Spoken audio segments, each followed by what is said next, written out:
Kala ko dati yung buhay namin puro lang kamalasan, kasabay ng pagpasok ko sa mundo ng paangasan. Pero ayos lang kasi ito ang gusto kong lakaran. Nagulat sila nung biglang lumipad yung akala nilang basahan. Teka muna, dangan-dangan, wag masyadong malakas. Pumuputok na sa loob kasi maraming palabas. Baka meron dyang galit pero hindi lang nila malabas. Hindi kasi ako makasarili kaya pati sila hinila pataas. Teka, ang dami nagbago, ugali pati na mukha mo. Ganyan na ba yung mga dapat gawin para mahalin ng mga tao?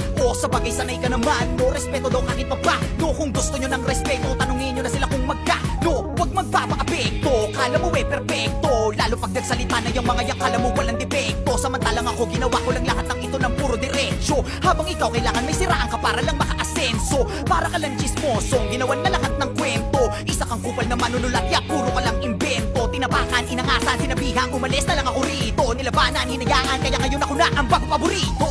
Titirahin nyo ko si Balong lang nagdala. Huwag kayong mag-alala, meron din kaming dala. Ganyan naman yung mga ulule, mahilig mangumpara. Nagpapanggap na malawak ang utak, makitid pala. Tanga ka, halatang talangka ka talaga. Kung ako'y guro na awa lang, kaya ka nakapasa. Kala mo lang matalim na kulang ka pa sa tasa. Tumitira ng mabilis, naiintindihan ka ba? Simulan ko na to kung paano mabumanat para bumakat sa mga tao. Kaya ko tumira kasi diba tinitira mo ko noong mga panahon na wala akong nakikita sa malayo. Pero di ko tinigilang mga bayo. Ngayon ay naging malinaw na malabo, pero di nyo makikita ang nakatago.